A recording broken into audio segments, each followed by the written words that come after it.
Hi, everyone. I'm Lauren Walker, the Manager of Athlete Development here at USA Volleyball. And today I have the privilege of being joined by Tim Pelot, who is the Senior Strength and Conditioning Coach at the USOPC. So Tim is here to join us today to talk a little bit about the maturational development of our young athletes as they move through those club years. So pre-collegiately, what do we see with our athletes in terms of their physiological development? What type of physical training do we need to take into consideration during this age and time period? Thanks for joining us, Tim. Thank you for having me. I'm looking forward to the topic. So, Tim, one of the really interesting things that just came out of what you said that we think about maybe for athletes to consider is that this inorganic movement, this maybe unstructured movement in multiple sports and multiple settings can really be advantageous for their development. So as we think about it, though, we also have to consider, as you were just mentioning, parents have to consider getting athletes to different places if they're playing multiple sports. But the athletes might also have to consider if they're playing multiple sports in seasons that overlap. What does that actually look like in terms of the demand on their body, and how do they develop a self-awareness of that demand?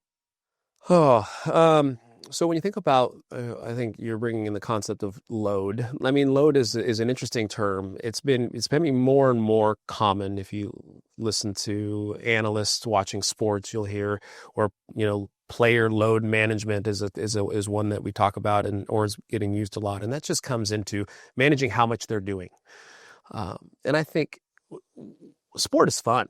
Right? It's competition. We enjoy it. We want to do more of it sometimes. And because once we start doing, the brain kind of kicks in, we get a dopamine kick and adrenaline fires. And now we just want to beat somebody and we're having a good time. But we don't realize that all the things that we're doing physically have a cost that we're doing. The body is working at some way, shape, or form. And as a result, there becomes a point of diminishing returns. And I think that is one thing that if we keep going, more repetition is better, right? More repetition is better. The more we do, the better we get. However, there's a point when, you know what? We've hit a certain threshold. Now, yes, more is better, but now we've hit a point where if we continue doing more, we're actually going to start going down. And I think that is the biggest conversation, is at what point do we know that doing more is actually disadvantageous versus advantageous? And the analogy of, I like to think about, let's take a small tree that's maybe this big, maybe it's a foot tall, and you have it in a little pot. But the tree needs sunlight, right? It needs good rich soil, but it also needs water, right? So if I take, how much water can a little sapling take? Maybe, I don't know, maybe it's just a couple of ounces of water. If I take that couple of ounces, that is going to nourish that sapling. Now, if I take that, and that's all it needs. Now, if I go outside and there's a big old oak tree out there, and I take that same couple ounces and I give it only just a couple ounces every day, guess what's going to happen? It's probably going to die. So I think what we need to understand is that load and the body and the way that we train, it's all relative. There's no absolute value that this is how much somebody needs. It's strictly dependent upon where that athlete sits on the spectrum of their growth, the spectrum of their training history, and how advanced they are. And not necessarily from a skill position specific, but how strong the infrastructure is and how much it can take. Because if we start coming up with standards and absolutes, we're going to run ourselves aground. And we're going to find that we're going to take the same water that we're using for the oak tree outside, and we're going to probably dump it on this sapling. And guess what's going to happen to the sapling? It's going to die. So I'm just bringing that up because that's how we think about load in sport, because a 200 jumps in a practice is kind of a lot, but maybe it's not. 100 jumps in a practice might be a lot, but it might be a not. And so I think for us, in order, if we're going to safely advance athletes in their sports, we have to understand load. And I bring this up because I witness a lot of coaches installing practices where athletes are asked to do tasks that their infrastructure is not ready to handle.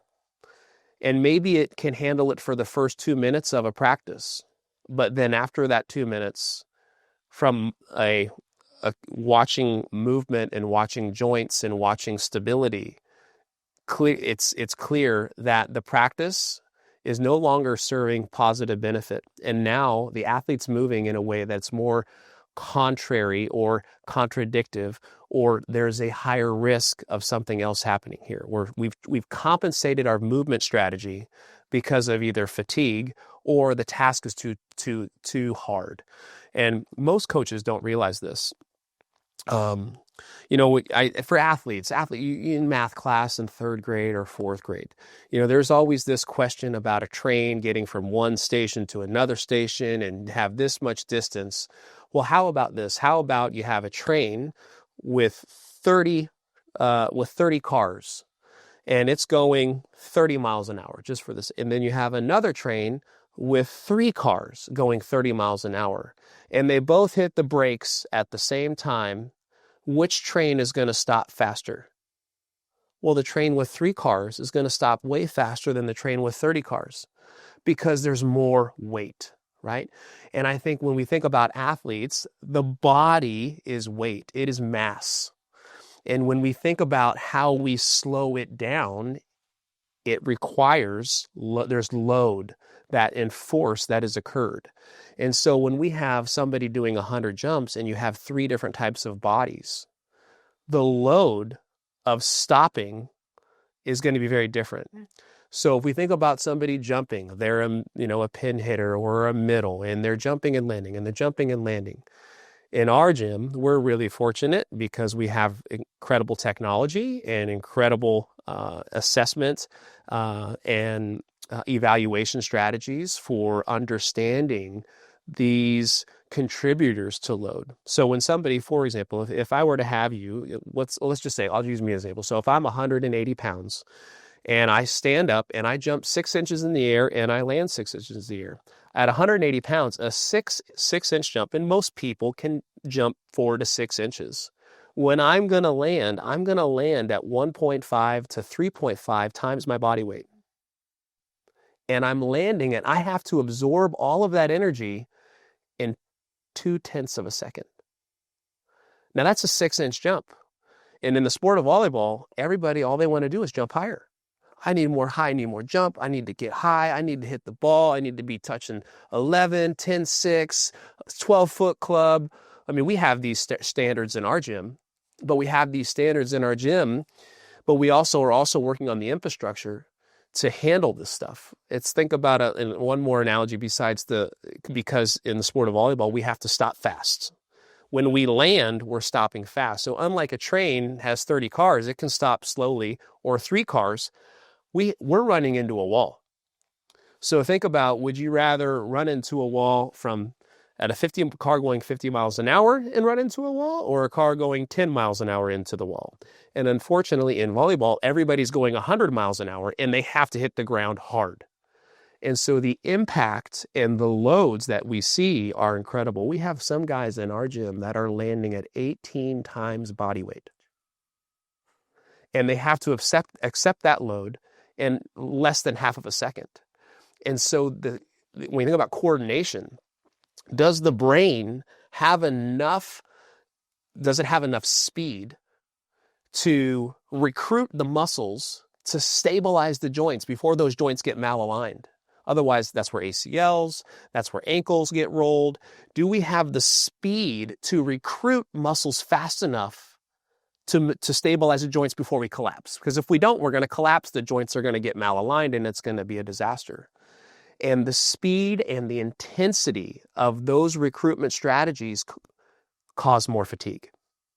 And so when you think about load, the question is, well, yeah, we had a 50 jump practice, or we have a 100 jump practice, or we have a 200 jump practice. Well, all of jumping, it's very volleyball specific, and I'm only using this because that's a hot topic everybody wants to talk about. It's really not about, it can be about how many jumps you do. But let's say you have 50 jumps at maximal intensity, where you're flying in the air and then you have to land from that. Or you have 100 jumps and they're all 3 inches off the ground. The wear, this is a good one, a wear and tear or strain the system on landing is very, very, very stressful. And that stress causes damage. Tissues break down. Tendons get the pull, the tensile strength of a tendon causes tension and strain at the attachment sites of where those tendons hit, like Osgood sliders, below the knee, the jumper's knee, all that stuff that most jumpers and volleyball players are aware of. If we're not managing the things that cause those injuries, that's a problem. And so the question is that you have to manage it, but if you're not going to measure it, then you can't manage it, sorry. And so for coaches to understand the load or the impact that their practice design, is it progressive from a motor skill perspective? Is it progressive in the form of how much stress that they're putting on the athlete? And if we're not good learners, or if we're not good students, I'm using good learners because Karch likes to say the word learners, but if we're not good students, as coaches, because we want to be good teachers, but we also have to be good students to understand the impact and the resultant of our practices. And if we see our kids walking into practice every day and they're limping and they're sore or they're achy or they're always pushing on different areas, that might be one of two things. One, it might be me as the coach, I might need to change some of my strategies because my athletes aren't ready to do this stuff. That's their body telling me that what I'm asking of them, their body's not ready. They haven't built up the tolerance to handle that workload, kind of like a blister versus a callus. You know, if I can do something a lot in one day, maybe I'm raking the leaves in the yard, I'm going to get a blister and that's going to bust. But if I slowly introduce some raking over time, I get the callus. And so the body's amazing. It's this really adaptive, this system that will change over time given the task and the demands that it goes under. So tendons can become more tolerant to training loads, and muscles can be too. But oftentimes in volleyball, where you have a high school practice and a club practice and a tournament team, and they're doing 2 to 3, going back to specialization versus diversification, if everything we're doing is the same motor pattern and placing force in the same directions in the same joints, that is cause for repetitive stress syndrome. It's cause for overuse injury, and that's cause for athletes getting injured and they're not playing. Yeah.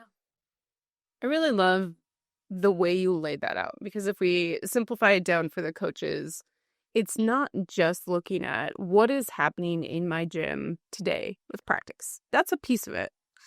And certainly as you think about individual practice plan, you can get into how many jumps, what is the load of this practice, and can I pay attention to how my athletes are adapting.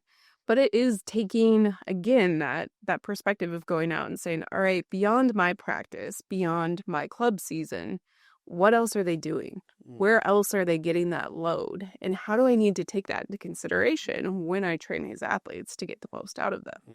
Whether it's in another sport, whether they're playing high school at the same time, they're teeing into club, right? You have overlapping seasons. I love the idea of telling a coach to think about holistically, what is the load the athlete is bringing into my gym?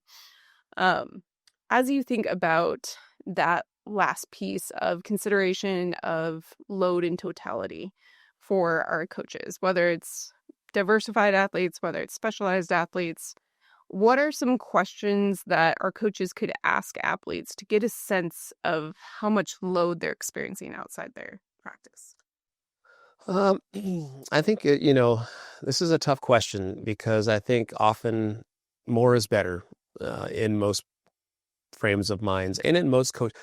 And I mean, honestly, more for skills let me back up. So volleyball is one of those. Volleyball is it's like a lot of other sports, but not all, in the fact that you need repetition to create a neurological coordination to have good technique. There's a coordinated task. It requires technique. It requires exposure. It requires time, and you need those repetitions to be able to get better in those positions. Whether it's an overhead position, or it's a down low position, you need those exposures, going back to diminishing returns. But the question is, how much is too much? I will say, sometimes parents and athletes in their brain, as much as you want to educate them on more is not better, they still believe that it is. And coaches, oftentimes, they have a hard time with that too, because most people are going to opt for doing more versus doing too little. Because if you aren't successful, we could have done more. We didn't win. We could have done more. We could always have done more. And that coaches and athletes, that we get to a point where we're so focused on getting better. And the only way to get better is to think about things that we can improve upon. We never sit back and say, wow, I am 90%, 97% great. No, they only think about the 3%. It's only the 3% that their minds are on. So we are developing mindsets from a very young age, that from 4 years, my kids have gotten into sport at a really young age for the sake of these things. From 4 and 5 and 6 and 7 and 8 and 9 and 10, we're creating this concept of being better. Like, as a professional, as you're a grown adult in whatever profession you are, we need to be better. If you're a coach, we need to be better. As an athlete, in order to be better, well, what does that mean? We have to reflect. We need some feedback. And the feedback that we tend to get is the stuff that we need to work on. It's not the stuff that we do great at. And so coaches tend to think, well, I'm not going to err on the side of less. I need more. And same thing with parents. That's why I bring that up, because it's full circle. If you have very successful parents, whatever profession that they're in, usually they're athletes, their kids are going to start to live a life that starts to resemble the life and the behaviors that the parents have, that instilled, because the parents are successful because of this and this and this and this. And these kids start to get that as well. So yeah, it's not more is better. However, you can also fall into the parent trap of FOMO. FOMO is a real thing. It happens with kids. It happens with parents. I'm not going to make this team. If I miss out, the coach isn't going to like my kid. We're not going to get playing time. And all we can, and this is the challenge in this conversation and in this topic, it's not simple. And I don't really think there's a great answer, because there's so much at stake around FOMO, playing time. This coach doesn't like my kid, politics within parents and how they can actually control a club and get coaches fired. I've seen things happen in really weird ways. But all we can do is be the parent, and we can be the one. If we're the parent, we're flying at 30,000 foot and we're playing the long game. And you have to say, we have to find a way to create the right situation for our kids. And we're the ones that know our kids best, because sometimes some coaches, they may not know your kid. They might be around them all the time, but that coach doesn't know my kid. And so parents, these kind of educational things are really important, because parents need to know that they need to make the decisions. The parent is the one that knows they have 3 practices, and they're the one that knows that their kid is icing their knee at night before they go to bed. The coach doesn't. And so I think a lot of times parents need to be very aware of their thought processes and their strategies and what they're asking their kid to do. Because the parent might be like, yeah, just put up with it. You'll be okay. We're just going to go through this. You need to, do this stuff. And then the parent drops the kid off who's minced meat at a practice. And the coach is like, this is not good. But the coach is feeling, well, you're paying me and they're here, so I'm going to have to put him through it anyway. And if you do, so it's all tough. It's all tough conversation. Yeah.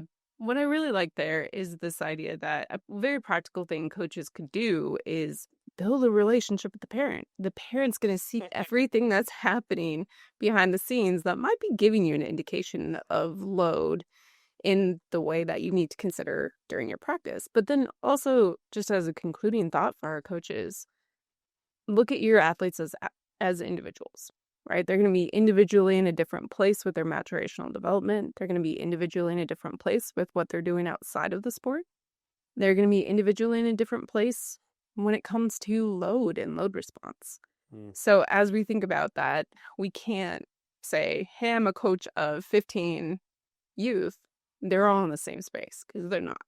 So when we are giving advice to our coaches out there, giving advice to our athletes, our parents, we have to be thinking about what is the individual faced with, where are they at, and how can we adapt around that?